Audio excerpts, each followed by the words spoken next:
Real estate investors. I'm Rihanna Starr. I'm your host for the Unstoppable Real Estate Investor podcast. On Fridays, we do a member spotlight, and that is a way for everyone in my group, the Unstoppable Real Estate Investor, to get to know each other. And this is for up and coming real estate investors.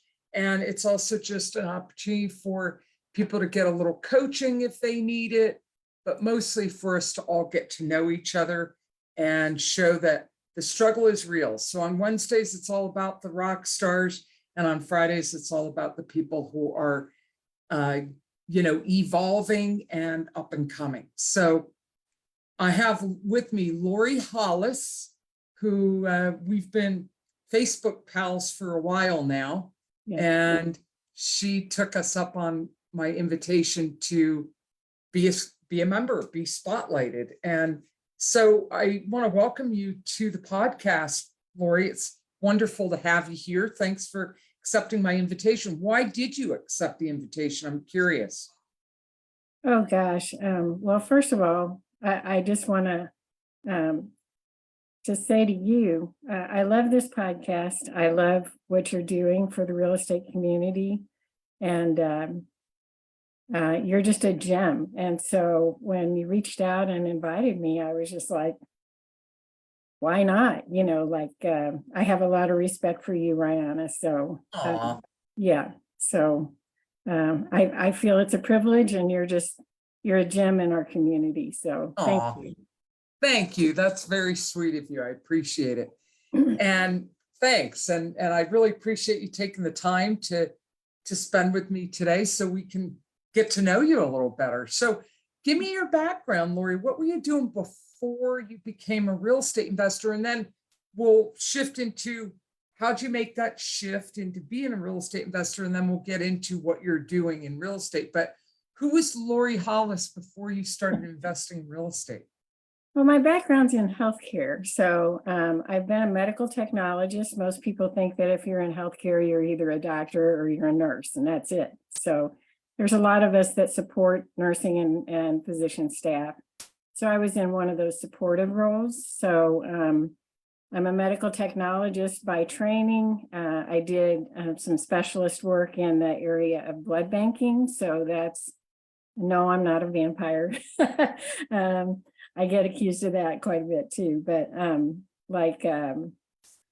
we match blood for people, and some people have some real challenges there. So it's way more than just like an ABO system. It's, a whole lot more than that. It's very complicated. And so in my specializing areas, I got into things like bone marrow transplant and wow. Yeah. Very cool. Now, when you say you are a medical technologist. Yes. And you specialize in bone marrow transplant, say a little more about exactly what it is you were doing in that.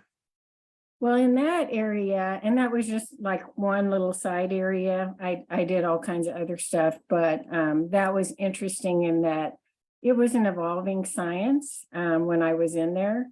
And so there were many research protocols that were going on.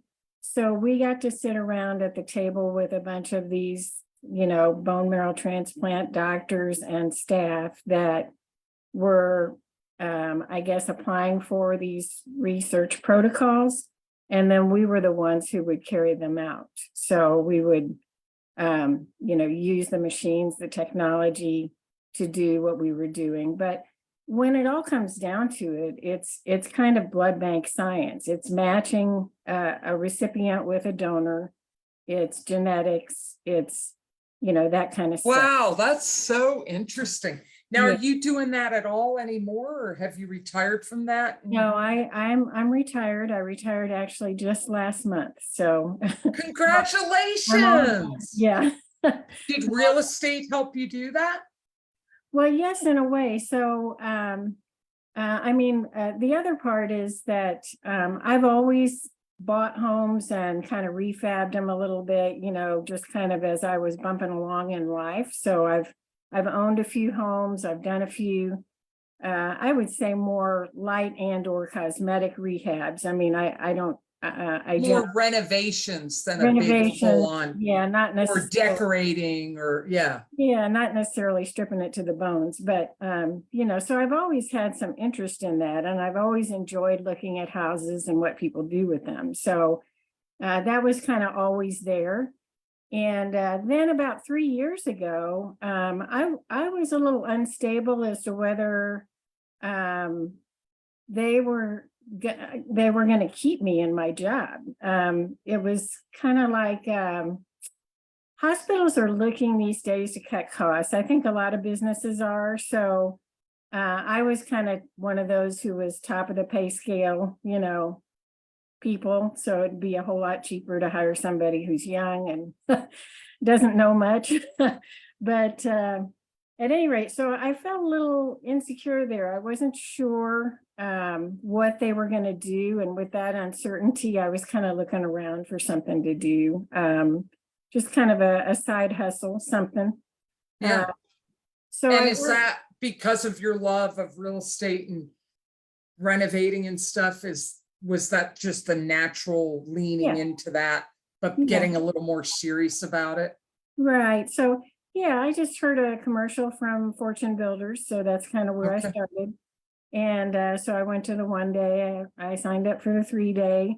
I ended up meeting somebody local here who ended up being a coach of mine in that 3 day where we went on a bus tour around town and stuff like that. And I was really excited to know that I didn't have to be a real estate agent. Because I'm kind of, I guess with my medical background, I've always been kind of in the background, supporting others who are in the foreground, and so the real estate agent to me was like, showing houses and being, and that. And you didn't want to do that. No, I was, and so with what I learned in the 4 days that I spent there is that I didn't have to do that. And I was like, great, I'm in. So I'm kind of a background person. I don't know why that is. That's just a little bit of who I am. So, so anyway, and then So you signed up for Fortune Builders? I did, and I took their education. I took about a year to study because I didn't want to. I guess I'm not that nervy to jump in with both feet without knowing anything. So I've always been a lifelong learner, and I wanted to take a little time and learn what I could. And I'm still learning. I mean, obviously this is kind of you're always learning. Yeah, always learning. You're in a very dangerous place if you think you know everything. Exactly. So, and then in the meantime, I'm a single parent of 2 kids that I adopted out of the foster care system. So I had a very busy life. I was working full time. I was raising my kids. So, it was a lot of plates to spin, if you will. And so, so I did want to take a little time and,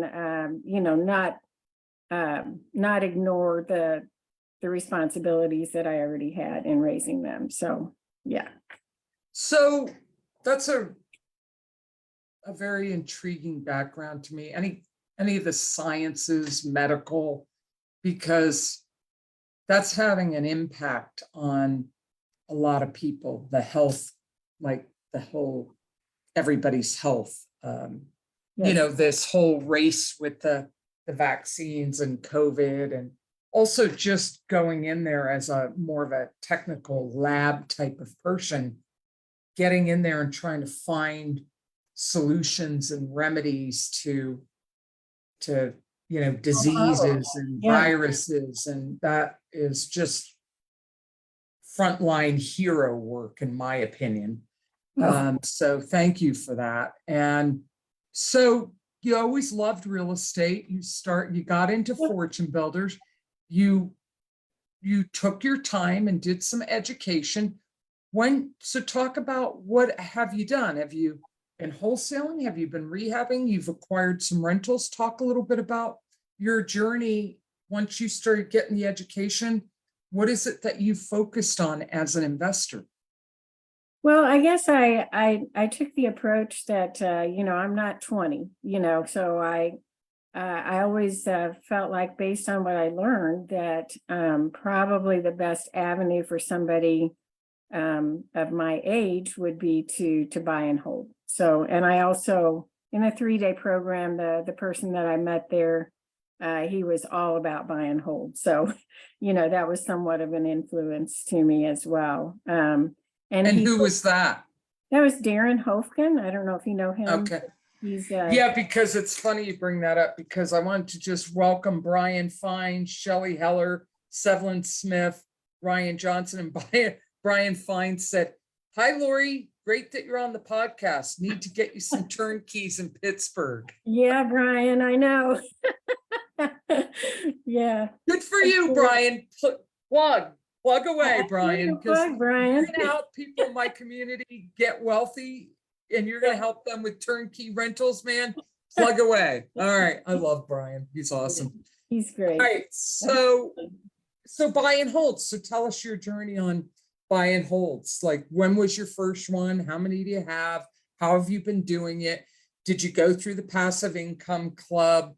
How have you been managing the 20% down? All that, show that it's showing people there's so many ways you can make money in real estate. There's so many ways you can do it. You don't have to grind away doing the wholesaling. You don't have to do the rehabs. There's just so many ways you can do this business and make money. You chose buy and hold.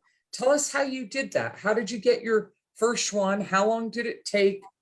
Give us the details. Well, I had to probably start a little bit with building my network. So I joined JJ's group, and that's how I met you, Rihanna, and Brian and many others. So most of my friends that I've made is either through JJ's group or through just attending some of the Fortune Builder meetings and seeing people in person, and then locally through UREI here. I've gotten to know some people that actually do construction and that type of work. So I would say networking was kind of what I did as I was learning. And then it was just about a year after I joined Fortune Builders that I bought my first rental, and I bought it from a wholesaler. And I was like, wow, like a little proud of myself there, So, yeah. and then what were the terms? How did you buy it? Did you have to come up with 20% down? I actually, I had a little nest egg, so I used all my cash. I don't know if that's the right way to go. No, for a buy and hold, yeah. I mean, yeah, it often, like, unless you have like VA benefits, there's certain loans you can get where you don't have to put much down. But if you're going to buy something with traditional lending, typically nowadays, a long time ago, you could do it with 10%, but now pretty much the standard's 20%. Is that what you ended up doing, is putting 20% down? I ended up doing that when I refinanced it. So I kind of did like a little burst strategy, if you will. Okay. So yeah, I did.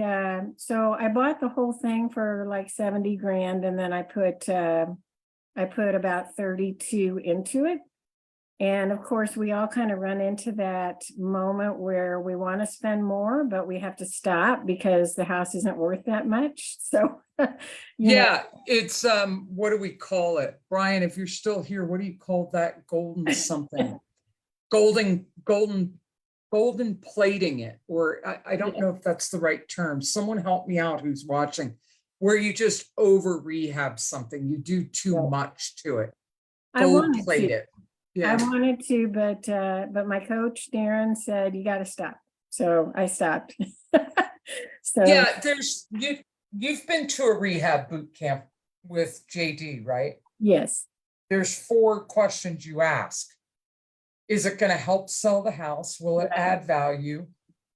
Is it necessary, and is it cost effective? Right. When you're rehabbing, right?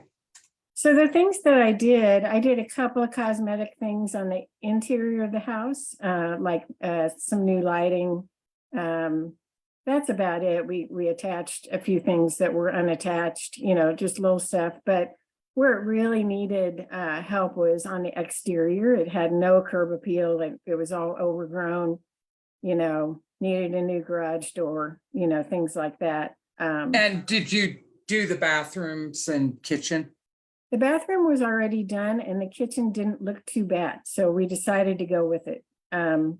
So the bathroom had been done, and the paint job didn't look bad, so we just kind of cleaned the walls and did, you know, a lot of cleaning, but not much else on the interior. Nice. That's Yeah. good. Yeah, that's great. Good Yeah. for you. So we And did, where did you buy this place for 70,000? yeah, this one was in St. Louis. It was in an area Okay. close to the airport, close to highways, close to hospitals, close to, you know, so we did a little research there on what it's close to. So, Yeah. yeah. Sounds like a convenient location. So how long did it take you to burr it and get it rented? So we spent about two months on it, maybe another week longer. And then and the reason I say that is city inspections are on their time frame, not Yeah. ours. And so passed the city inspection with no problems, and so we got somebody in there, I would say within 3 months. And then it had to season for about 6 months before I could refi it out. So, yep. And so that's my first one. I call that one my baby, you know. And how's it doing now? Are you short-term renting it or long-term renting it? It's still long-term. I just had a turnover with it. And it's rented again. So it's doing great. We probably had about 10 applicants for it within a week's period. So it's, you know, it's got good curb appeal now and people want to get in there and people love that neighborhood. So yeah, it's perfect. Nice. Good Yeah. for you. So All right. I Tell us had about, I had yeah. a home run on the first one. So, Nice. so that was good. All right. So then what? So then after that, through JJ's group, I had heard about a turnkey company and I had contacted the Passive Income Club as well. So I was kind of comparing, Shopping around. Yeah. comparing, contrasting and doing that kind of stuff.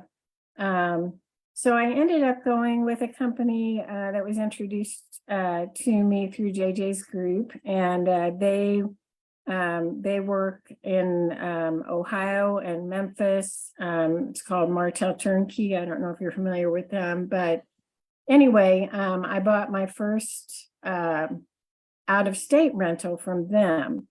And again, because I was still working at the time, raising my kids, I had a lot of plates I was spinning. So I was, I realized that I couldn't rehab every single thing that I bought, you know, like I enjoy doing that, but I only had so many hours in the day. So, so I thought, well, if I go out of state, I can buy a turnkey. It's already done for me. And that way I can continue my journey in buying properties, but I don't have to do everything. So, or hire it done or manage that part of it. So that was my second one. Everything was done. It was actually already rented before I bought it. And then I bought So that. you kept those tenants in there? Yeah, and the original tenants are still in there. So Oh, that's awesome. Good yeah, for you. Did you have to raise the rent at all? I have, and yet that's kind of another side story. I don't know. I don't want to take up a whole podcast with that story, but at any rate, I wanted to raise the rents more than what the property manager would allow, and so That always is interesting to me when you hire a property manager yeah. to manage your property, who they're working for you, and then they tell you what you're allowed to do. Exactly. I'm like, no, I'm sorry, no, I don't think so. Yeah, long story short on that, that property manager is now being replaced with somebody else. So, Yeah, do you think? yes, I do think, yes. Good for you. Good for you, Laurie. So Okay. I'm learning as I go, and Yeah. so that was pretty close to a home run, but everything didn't work out as well as the first one. But that's okay, like But everybody. you learned from it, right? Like Yeah. what? So just share, it didn't go smoothly. So talk about that in a condensed version from this perspective.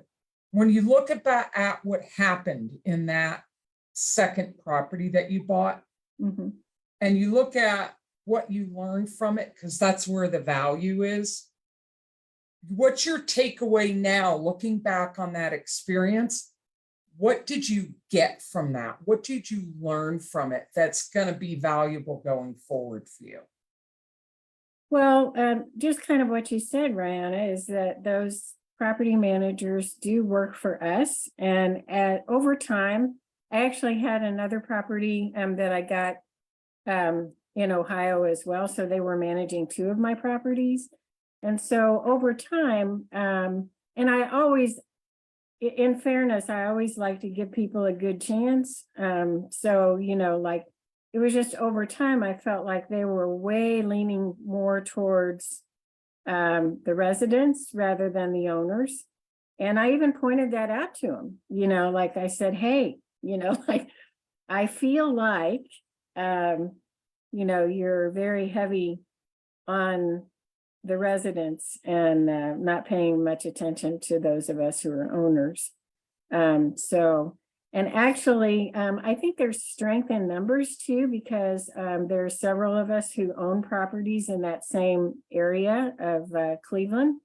And so I know of three of us that are jumping ship with that property manager. So even though I only have two properties there, I know someone else who has one who's already left. And then I know someone else who has three.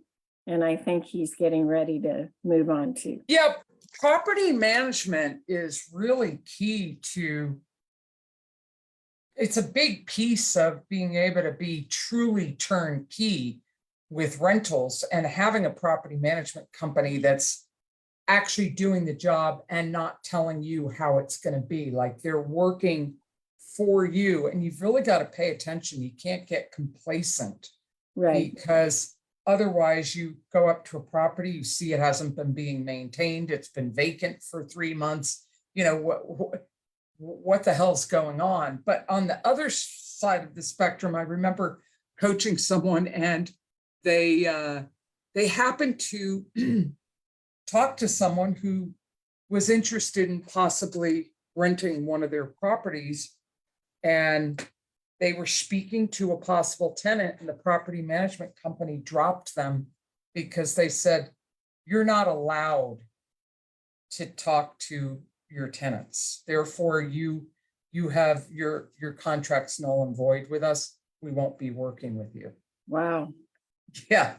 So you've got to really make sure that when you hire a property management company, one, get reviews, find out through the community. Real estate investment community is a small enough community to, do your due diligence and reviews. But I remember when Fan was setting up Passive Income Club at Fortune Builders, he was flying around the country himself to interview property management companies, because that was going to be the key to the success of Passive Income Club, is good A+ rated property management companies. Right. Otherwise, the other side of things is, and I have this with a couple of clients right now, you're managing everything yourself and you don't think, oh, well, I've only got 5 or 6 properties of my own. Oh, I could just manage them and then I can save that 5, 8, 10% property management costs. But then they realize, wow, I have a guy that lives in Hawaii, and he was talking about, at 2:00 in the morning, Hawaii time, he's managing a property that's on the East Coast and, something's happening and he's just thinking he could manage it, right?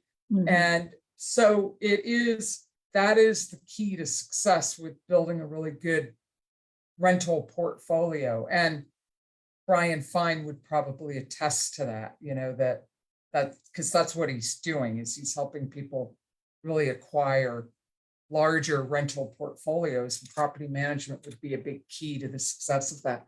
So there's a good, valuable lesson. Now, do you feel good about the new property management company you've gotten?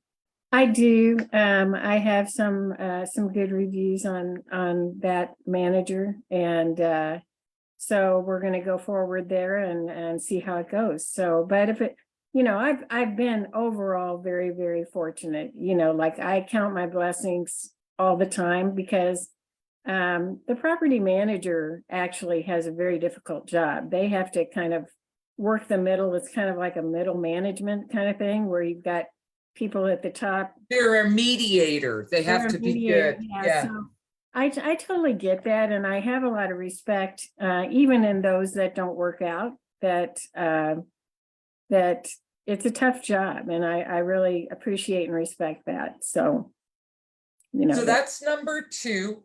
How many rentals do you have currently, Laurie? I have 4. So I have 2 in the Cleveland area. So along the next year, I picked up 2 more. One, again, as a turnkey from the same company. I had a good experience with them at first. And then the other one was one that I bought again from this was my network working, I guess. This one was from a wholesaler here in St. Louis.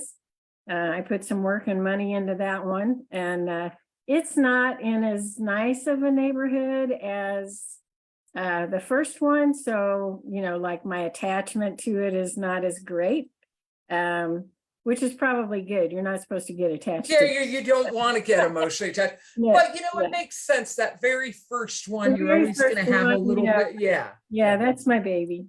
Yeah. So anyway, so I'll probably long term, I'll probably keep my baby, at least for a while. And then I noticed that I think Than and Paul eventually got rid of their baby, but it took them many, many, many, many years before they did. So I totally get that. So tell the story of number 3. Number 3 was in St. Louis. So it was in a neighborhood that is kind of like on the fringes, I would say, of good to bad. And but my property manager here, who's Darren, said that was an okay area. So I liked it because it was something that I could afford to buy. Again, I was kind of doing the burst strategy on the ones that were here in St. Louis. So I had enough to buy this one. So I did, and it was all brick, and I loved that because, maintenance free and all that. But I did find out a couple of things about it that were not so good. I always try to mitigate issues before placing a renter in there. So we had noticed a little bit of moisture in the basement, and so we did everything. We did the gutters, we looked at drainage, I even had the sewer line cleaned out. I had there was a driveway kind of going down towards the house, and so there was a drainage there. I had that snaked out. Everything that could possibly be contributing to the problem, I did before placing somebody in there. Did you get it resolved? Well, we placed somebody in there, and there was still water. So we ended up having to build like a wall with, so there was an added expense there that I wasn't quite ready for, but I was good. I had enough reserves. So did you build in a contingency in the rehab budget for that?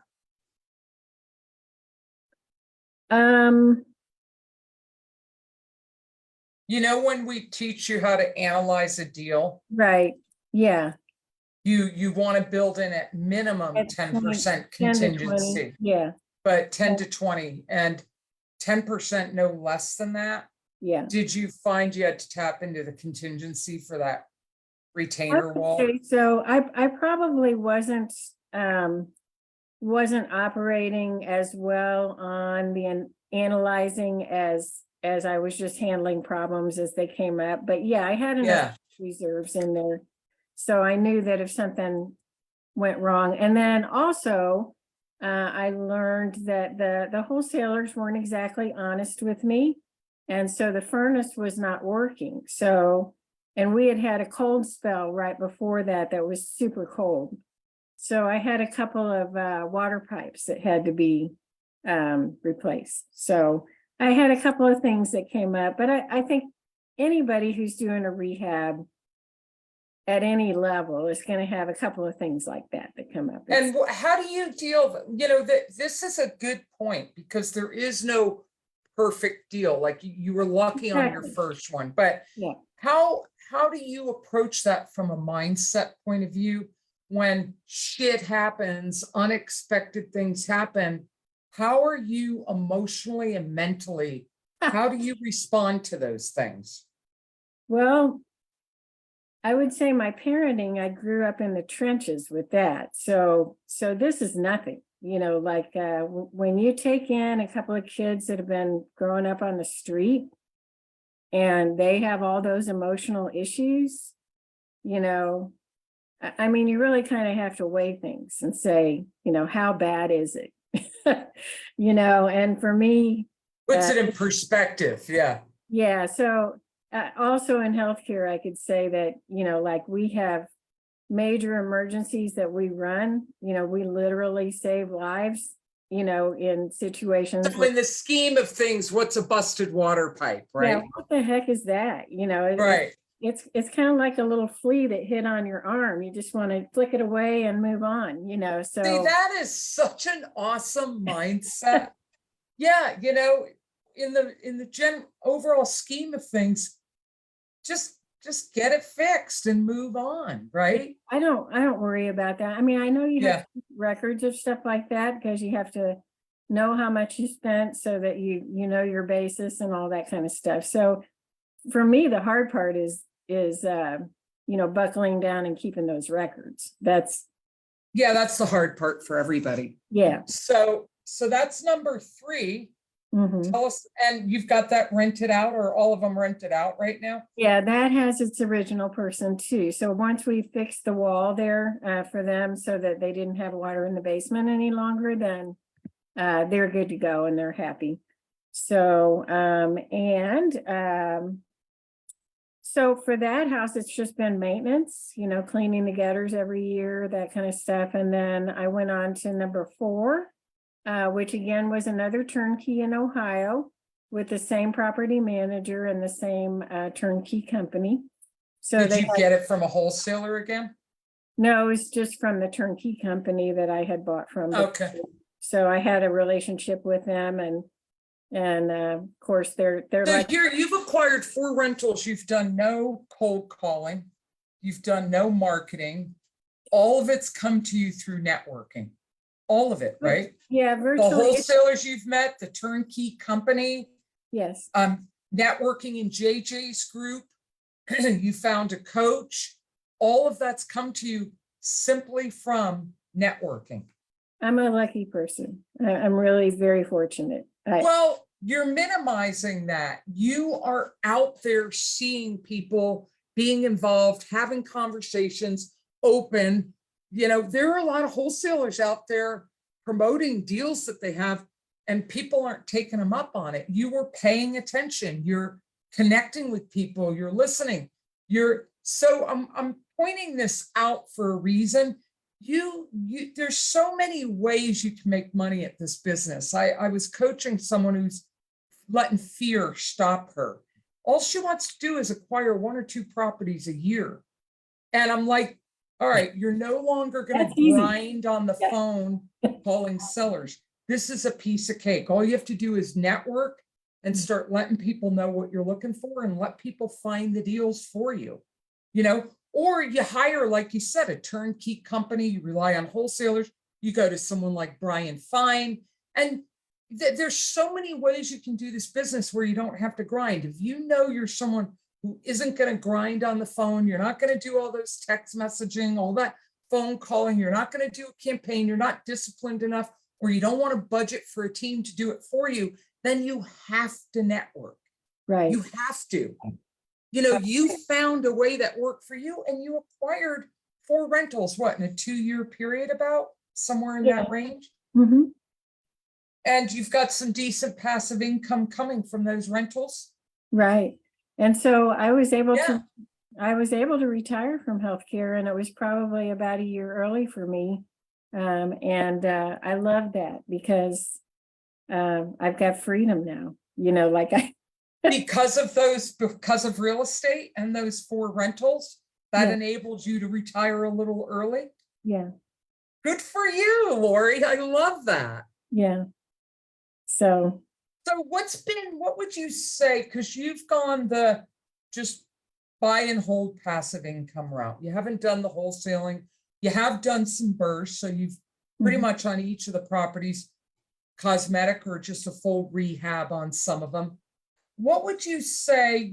We've talked about the property management company, learning that lesson, like finding the right fit for you. What's been the biggest challenge that's caused you to learn the most valuable lesson as a real estate investor? Well, I think even if you have a nest egg, which I had a little bit of one, I saved my whole life, I did all those things that they teach you in school. So at some point you run out, that's kind of where I came to a stopping point. I got the 4 rentals, and then I was like, well, I'm flat out of money, So it doesn't matter whether you start with a little bit in your pocket or you're starting from zero. At some point you're going to reach that zero where you have to network and find some lenders and work on that. So I've been working on that most recently to try to figure out ways to put very little down and acquire real estate that way. So I've been working on that. And then the other thing that I didn't know much about that I felt like I had to educate myself more with was taxes. I felt like I got hit pretty hard 1 year in taxes. And I thought, well, and goodness, OMG, my dad was a CPA, so like, what excuse do I have, right? So, but the one thing my dad taught me was how to manage money. So I do pretty well at that. But I guess when I was in high school, early college, I had no interest in learning the tax code, none whatsoever. So I decided to work with a company that educates well in those areas. And so I kind of went back to the drawing board with education. I felt like I needed to learn more about that. So this past year, I've learned a lot about the tax code, probably not half as much as what I need to know, but I'm getting there. I'm getting stronger there. So, yeah. Good for you. So what's your ultimate goal? How many more do you want to acquire? Well, and that's another little side thing. I recently, through my network, learned about some people that are doing real estate in a little different way. So I'm taking the time to learn about that. And what's that? They are based out of Seattle, Washington, and they are, I guess it's kind of hitting me. You have to take into consideration my healthcare background, that we are mission driven, and so I have a really good why with my, wanting some income for myself, wanting a legacy for my kids. But I still have that yearning for something that's a little more mission based, just because of my background.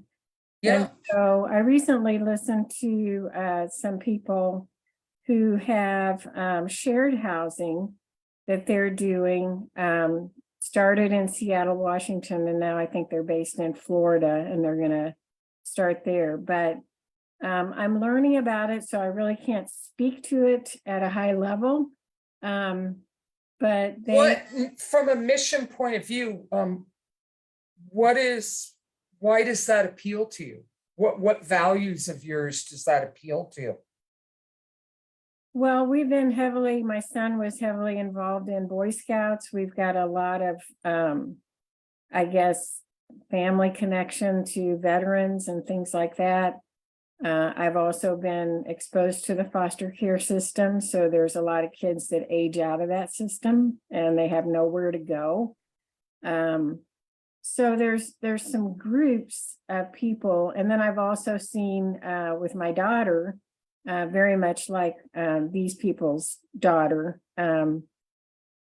she's still out there struggling. And they had a daughter that ended up, I guess, a little bit in trouble with the law, with some drug use, stuff like that. So there's, it doesn't make them a bad person. It just means that they're a little lost and they need direction, kind of thing. It's not somebody who's like a hardcore, inmate. We're not talking about that, but we're just talking about some people that might have That need a little help, a little gone down the wrong guidance. path, need a little direction. So, And is this group that you're learning about moving in that direction of shared housing to help troubled youth or people that just need a helping hand? right. So, and I had a personal experience with that too. We were looking for housing for my daughter and there was just nothing. So like lots of clothes. Nothing affordable.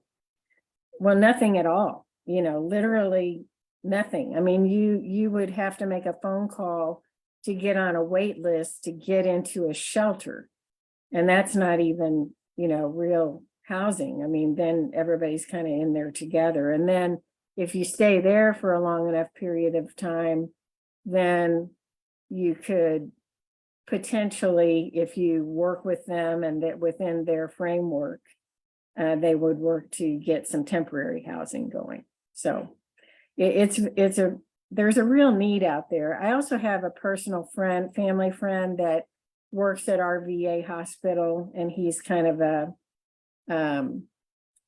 at a high level there. And so I was talking to him about it, and he's like, dang, there's a real need there, so anyway, I'm interested. Yeah, that would be interesting if you can marry something that you have passion about, that's mission driven, that appeals to some of your values, and it could be a good investment for you. I wish you really well.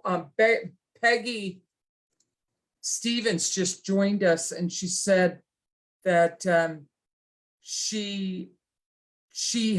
there's an organization in Oregon called Home Share that she's involved in. Yeah. And she's still in healthcare, and she's into housing transitions too, and that she shares this passion with you. So you and Peggy we should chat talk about it. Yeah, we should. And Peggy's very mission driven. I've known absolutely that about her. She's all over that. So good for you, Peggy. So anyway, I'm kind of in the early stages of learning on that. Yeah.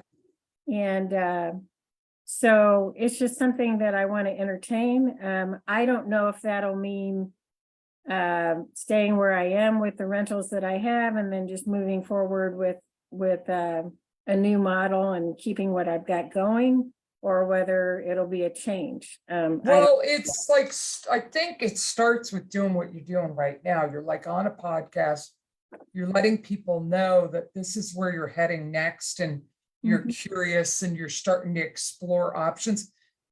Things will start coming to you now. You'll start, it's like when you start shopping for a red car, all you see is red cars, right? It's interesting.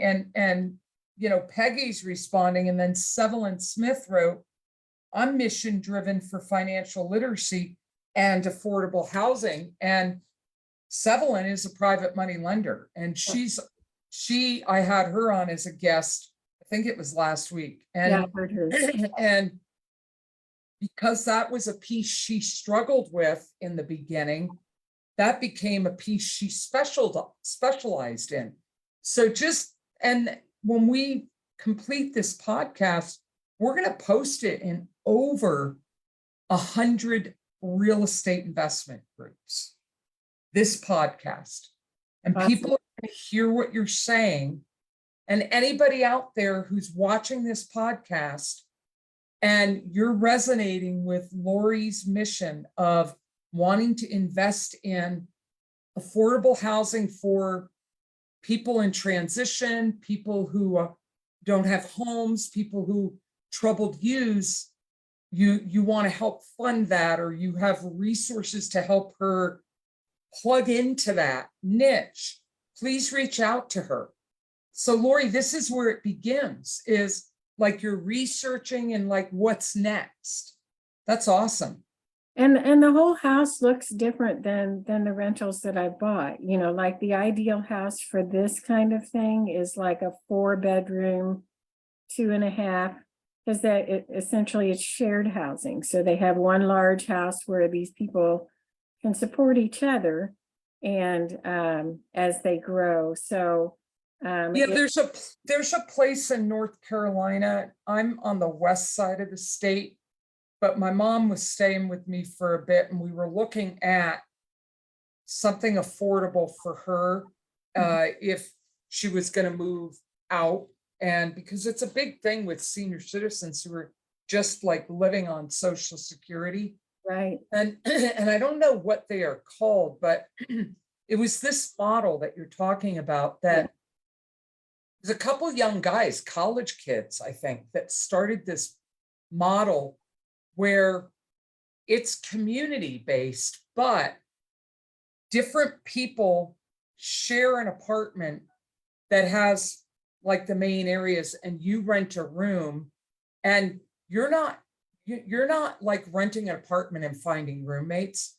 You are coming into them for $350 a month, and they're putting you in a living situation with other people that are renting rooms off of a main part of the house that everybody shares, but you get your own room.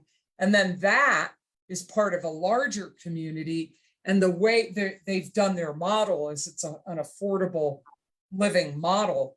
Mm-hmm. And so those are good models as well, you know, is finding something like that where it can work for the person investing and funding it, but it does provide an affordable model for people who are financially challenged. Their finances are limited. So I admire that that's where you want to go next. That's neat. Yeah, I just I've always had a strong why, but it didn't really, it served me and my family, but not so much, you know, like an overall community model of some kind. So Peggy's saying home share matches people up. So home share is a resource, and then also furnished finders is a base for traveling nurses. But I think once you start opening up and researching this, all kinds of resources will start coming your way on it. I love that. So let me ask you, Laurie, if you had a rooftop message, you were going to jump on a rooftop, you had a captive audience, and you could give advice that they would listen to and really take to heart, what would your advice be to newer investors? Well, I think there has to be several components to it. So I would say, for me, certainly what's worked very well is networking, and we've mentioned that a couple of times.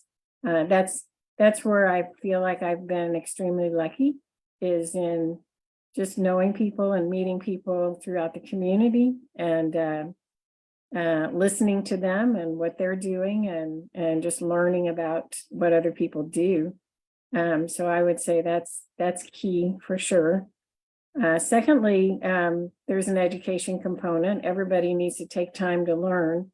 I had a guy who was really leaning on me very, very heavily for for help. And I'm like, hey, like I'm just a student myself, like I'm not a high level professional. I mean, my high level professional's been in healthcare, so, I can help you with your healthcare, but, like asking me for advice in real estate. And yet, we managed to get a rental for him and he's very happy and it's all good. But, like,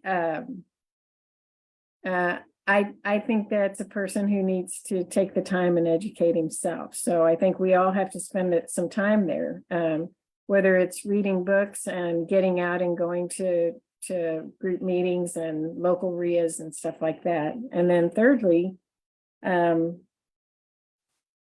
a coach. Like I've had good luck because I did not pay her to say that. No, nobody paid me to say that. That's from my own experience. I had a local coach, I've had coaching from, various aspects of people, and just, even joining JJ's group, that's a major coaching session right there. And then this group here is a major coaching opportunity for people. So, yeah, get a coach, whether it's local or national or both, it's not going to hurt you. And get to know some good people. I know some great people are on this podcast, some that I know, and I have a great deal of respect for all the people that I've met through these various avenues. And then the last thing is, for me, would be everybody has to tap into their why. And for me, I was struggling with that. I had to take a little time away from work after I retired and wrestle with that, with my why. Was it enough, or did I need to have something with a greater community meaning? So, everybody can say, oh, well, I want extra money. I want this. I want that. I want legacy for my family. But for me, that it just wasn't quite deep enough. So somehow I feel the need to contribute in a greater way. And I think that's my healthcare background that's probably driving that for me. So yeah, I love some of the things you've said. One, if anybody's watching this and you are needing to take things to the next level, like you've hit your plateau and you've gotten just so far and you're trying to bump to the next level and you haven't figured out how to do that. That is my niche. I work with investors, not new investors, but investors that have got a few deals under their belt. They know the basics and you're just needing to scale and take things to the next level. I am a business habits mindset and accountability coach, and I really specialize in helping people scale. But there's something really key in what you're saying there that I don't think enough time is spent is the why, the motivation. And here's how I talk about it, because I'm about to launch a new video series. It's going to be free, and it's a 30-day mindset challenge, and it's a 30-day video series called Leverage Your Mindset for Success 30-day challenge. And it'll be free. I'll be giving it to people. And one of the topics I cover is values is what's important to you. yes. Motivation is why it's important to you. And you need to know both. You need to know what's important to you and then look at your life and your business. And am I operating congruent with what's important to me? What's really key about where you're at in your life and your business right now, Laurie, is it's important to you. Now I was able to retire. I've got a little bit of freedom. Now I want to take this the next step and honor my value of I want to live from a mission, and helping people is one of your values. And then getting clear on the why is important, because what and where you're going.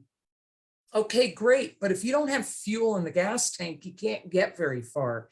And motivation and your why is the fuel in the gas tank. It's the reason that you will get up and do what you've got to do, whether you feel like it or not. You'll get on that phone, you'll network, you'll show up, you'll put yourself out there, even if it's uncomfortable, because that why is calling you. It is so important that it pulls you forth to make it happen. So I appreciate you bringing that up. And I think your advice, your rooftop message and those parts just is like pretty comprehensive and really wise advice. And I appreciate it very much. And this was just such a delight to have you on. And thank you for being such a gracious guest. And I've really, really enjoyed listening to your journey and your story.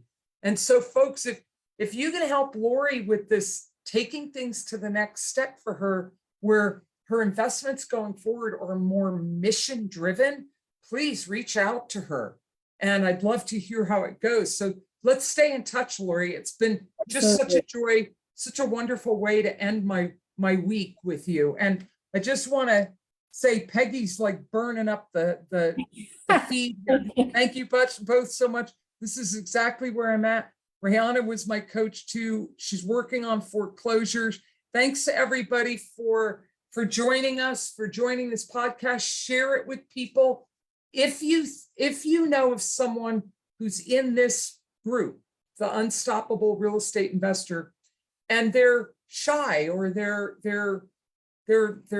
just starting out, or they just have a couple of deals under their belt, and you think they could benefit from a little more exposure, then please let them, let me know, or invite them to reach out to me in a DM on Messenger, and we'll set them up to be a guest on this podcast on Fridays.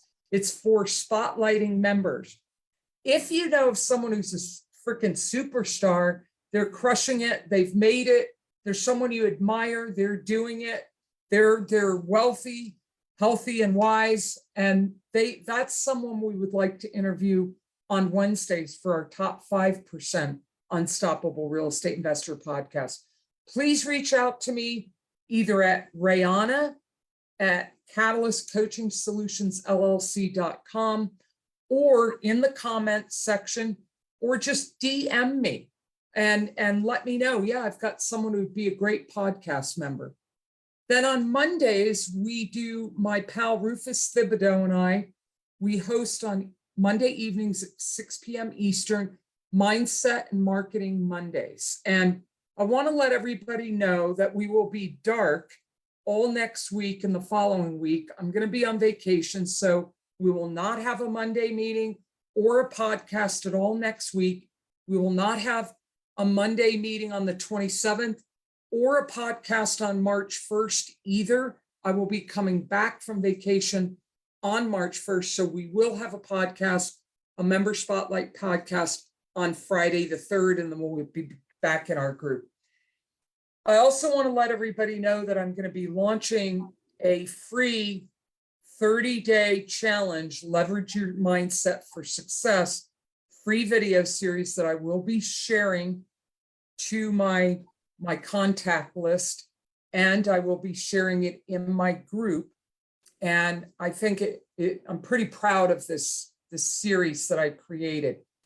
And then what's coming up in either March or April, we're going to start to host a networking event once a month in my group, Unstoppable Real Estate Investor Podcast.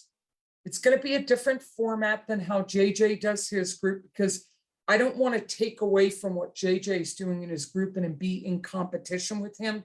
I just want to do something else that's different. So be looking for that in March or April. And I appreciate everybody being involved. I appreciate the engagement. I appreciate you, Laurie. It was just an absolute delight. I'm happy for your success and just your big heart and who you are and what you do in the world. Thank you so much.